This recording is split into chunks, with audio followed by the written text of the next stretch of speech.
Start लेते हैं electronic transition से। इलेक्ट्रॉन की ट्रांजिशन होती है, क्यों होती है, और जब ये ट्रांजिशन से इलेक्ट्रॉन अगेन ग्राउंड स्टेट में आता है तो क्या होता है आपके पास। फर्स्ट ऑफ ऑल, इलेक्ट्रॉन आपके पास ग्राउंड स्टेट में है। इस ग्राउंड स्टेट के इलेक्ट्रॉन को अगर आप एनर्जी देते हैं, एनर्जी कहाँ से दे सकते हैं, किसी भी एलिमेंट से दे सकते हैं, किसी भी तरह से दे सकते हैं। ये एनर्जी साइन एनर्जी भी हो सकती है, ये एनर्जी आपके पास इलेक्ट्रिकल एनर्जी भी हो सकती है, ये एनर्जी हमारे पास जो है वो कोई किसी और केमिकल एनर्जी भी हो सकती है। सो ये किसी भी तरह की आप इसको एनर्जी दें तो ये एनर्जी देने के बाद ये इलेक्ट्रॉन अपनी ग्राउंड स्टेट से एक्साइटेड स्टेट पे चला जाता है। एक्साइटेड स्टेट पे जाने के बाद इसका जो वहाँ पे स्टे पीरियड होता है ये बहुत लेस होता है, एंड देन ये अगेन वापस आता है। और जब ये वापस आता है तो वही एनर्जी जो आपने इसको दी हुई होती है तो ये अगेन हमें वो रिटर्न कर देता है, और ये एनर्जी रिलीज़ कहलाती है, ये एनर्जी एब्जॉर्व कहलाती है। ये इलेक्ट्रॉन है और ये एक्साइटेशन प्रोसेस कहलाता है, और ये री एक्साइटेशन प्रोसेस है। Potential energy and kinetic energy जो है वो टॉप पे मैक्सिमम है। पोटेंशियल एनर्जी जो है वो आपके पास मैक्सिमम है, और काइनेटिक एनर्जी भी मैक्सिमम है। ग्राउंड स्टेट में kinetic energy maximum, potential energy minimum. Energy and momentum वही क्वेश्चंस हैं जो हम पहले भी डिस्कस कर चुके हैं। Is equals to H nu, nu की जगह पे सी बाय लैम्डा लिख सकते हैं आप। H C M divide by M lambda, M को मल्टीप्लाई डिवाइड करवा दिया तो हमने मोमेंटम को इसके अंदर इन्वॉल्व करवा दिया, H P divide by M lambda.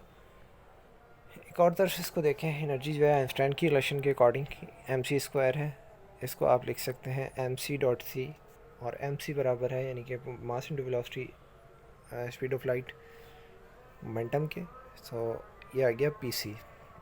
Kinetic energy is equals to half M V square, and half M V square इधर एम को मल्टीप्लाई डिवाइड करवा दें। यहाँ पे इस स्टेप में यहाँ पे नीचे एम डिवाइड करवा दें, ऊपर एम का स्क्वायर हो जाएगा, ऊपर दो एम आएंगे तो ये एम और वी का जो स्क्वायर है तो ये यहाँ पे आप लिख सकते हैं P square divide by 2m।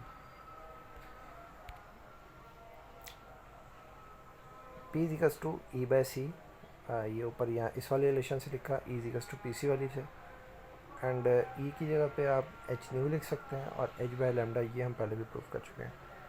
इस रिलेशन को P square divide by 2m और काइनेटिक एनर्जी, ये 2m को इधर मल्टीप्लाई में ले जाएँ तो ये आ जाता है आपके पास 2m kinetic energy is equals to P square, और अगर रूट ले लें तो ये रिलेशन इस तरह बन जाती है under root 2m kinetic energy.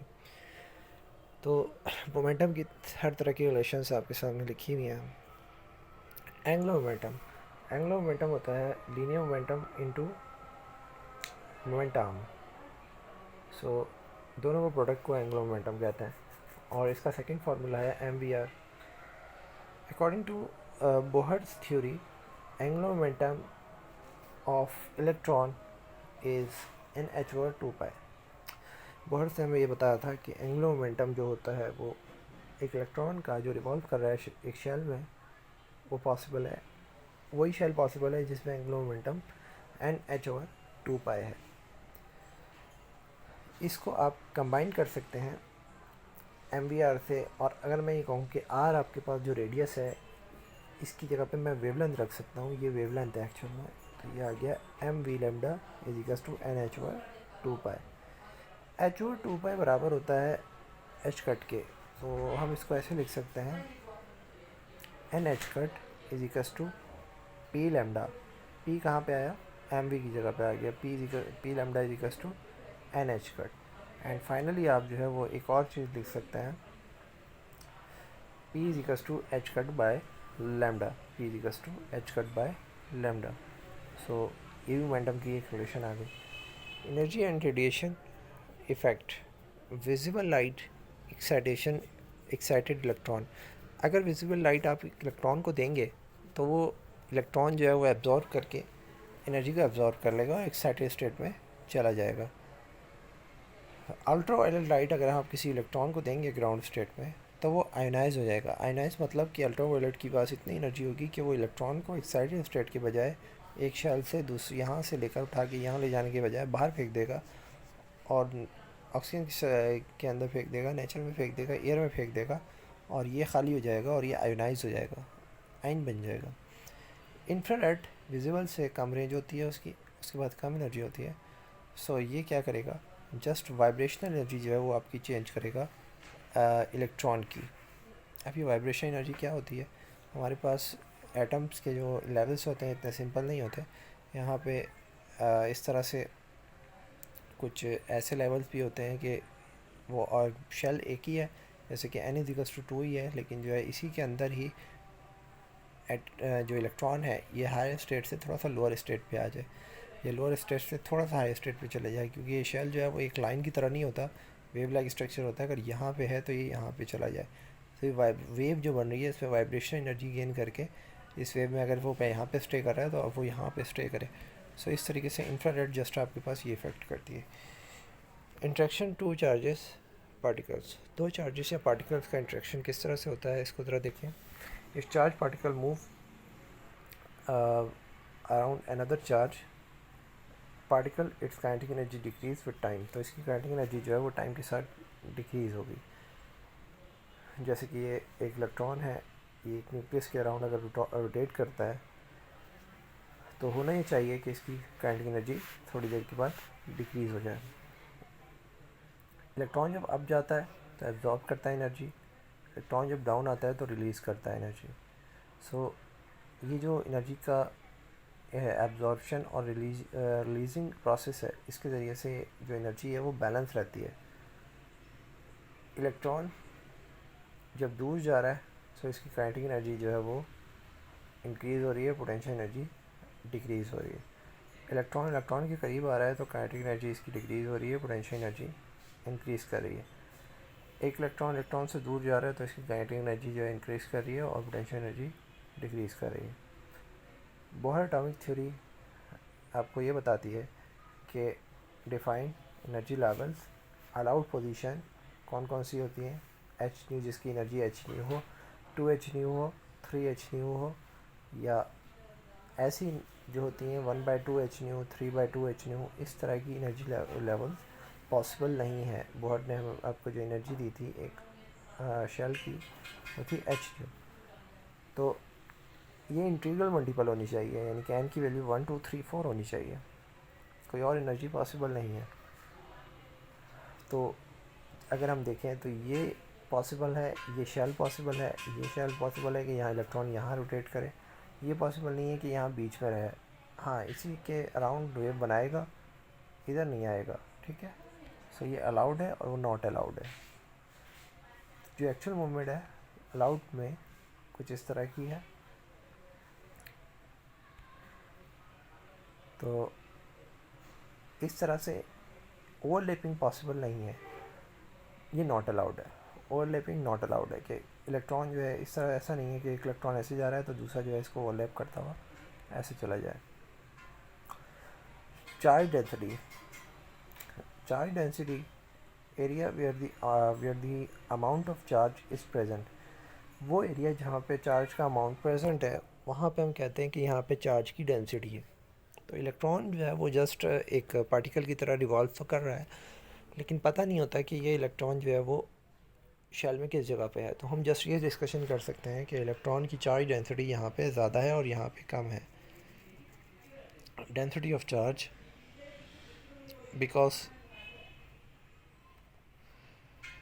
यहाँ पे अगर आपके पास ये एक शेल है और ये दूसरा शेल है, तो यहाँ पे इस शेल में, जिसको हम शेल कहते हैं, वहाँ पे एक्चुअल में मैक्सिमम प्रोबेबिलिटी होती है फाइंडिंग द इलेक्ट्रॉन। और जहाँ पे शेल नहीं है, जैसे कि इस शेल के बीच में बिटवीन टू अलाउड रेंजेस, सो यहाँ पे आपके पास इसको फाइंड करने की प्रोबेबिलिटी मिनिमम है। मिनिमम का मतलब ज़ीरो है।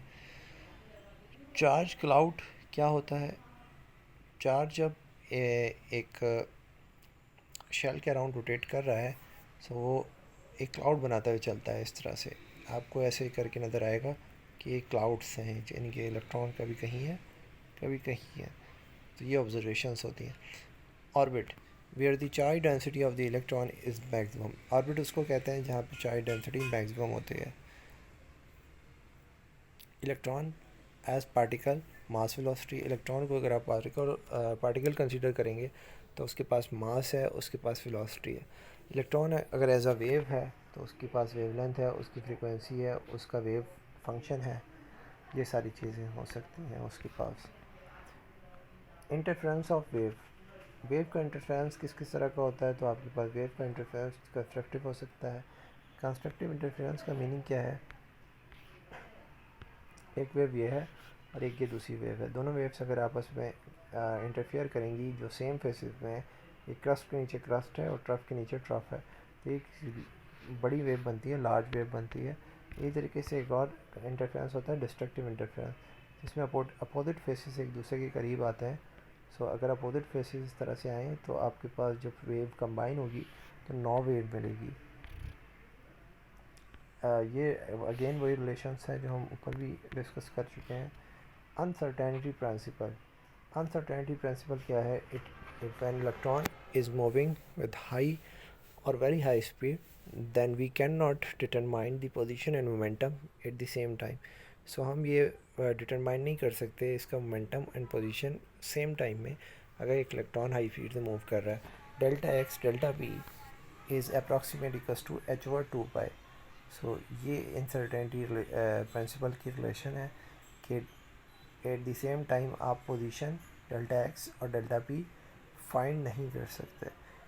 एच ओ ये approximate equals to H over 2 pi के बराबर होता है। Probability of finding the electron. The probability of finding the electron depends upon the charge density of electron. If psi is the wave function of electron, psi आपके पास एक wave function है अगर electron का, then the probability of finding the electron is given as. तो probability of finding the electron हम इस तरह देंगे कि ये जो wave function है इस wave function का स्क्वायर लें और उसको इंटीग्रेट कर दें 0 से इन्फिनिटी तक। सो ये जो probability आएगी आपके पास ये नॉर्मलाइजेशन फंक्शन कहलाता है और ये इक्वल्स टू 1 होगी। 1 is the maximum probability and 0 is the minimum probability. Probability की वैल्यू जो होती है वो 0 से 1 के दरमियान लाई करती है। Maximum probability condition normalization condition कहलाती है, but in actual probability of finding the electron is neither 0 और nor 100% at a single place. Orbit maximum number of electrons, orbit वो जगह है जहाँ पे मैक्सिमम नंबर ऑफ इलेक्ट्रॉन्स हैं, मैक्सिमम चार्ज डेंसिटी है, maximum probability of finding the electron है। Orbit उस जगह का नाम है। Representation of kinetic energy, kinetic energy depends on the nuclear charge. More nuclear charge more kinetic energy. तो kinetic energy उतनी ज़्यादा होगी जितना न्यूक्लियस के पास चार्ज ज़्यादा होगा। एक इलेक्ट्रॉन है जो हायर ऑर्डर में है, इनके हायर एनर्जी लेवल में है, उसके पास इंक्रीज़ पोटेंशियल एनर्जी है और डिक्रीज़ काइनेटिक एनर्जी है।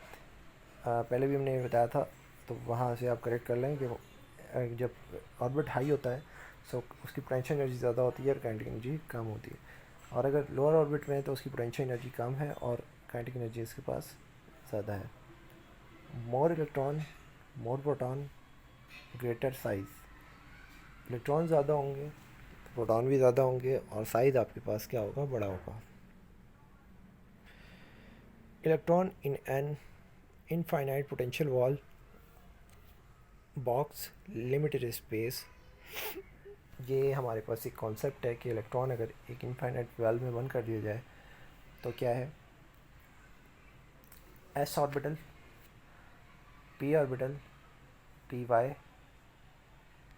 P Z and D orbital इस तरह शो होता है। अगर इलेक्ट्रॉन हमने पोटेंशियल वेल के अंदर बंद किया है सो एन की वैल्यू अगर 1 है तो एक लूप बनेगा, एन की वैल्यू अगर 2 है तो दो वेव, एक कंप्लीट वेव बनेगी। एन की वैल्यू 3 1.5 वेव, एन की वैल्यू 4 2 वेव्स बन रही है। अगर एन की वैल्यू यानी कि प्रिंसिपल क्वांटम नंबर अगर आपके पास 1 2 3 है तो एजीम्यूथल क्वांटम नंबर क्या होगा? एजीम्यूथल क्वांटम नंबर 1 से एक लेस होता है। अगर एन की वैल्यू 1 है तो एल की वैल्यू 0 होगी, एन की वैल्यू 2 है तो एल की वैल्यू 1 होगी, एन की वैल्यू 3 है तो इसकी वैल्यू आपके पास 2 होगी, एन 4 है तो ये वैल्यू ऑब्वियसली 3 होगी। अगर एन की वैल्यू 1 है तो जस्ट आपके पास एस ऑर्बिटल है, अगर आपके पास एन की वैल्यू 2 है तो एस ऑर्बिटल है और साथ में पी ऑर्बिटल भी हो सकता है।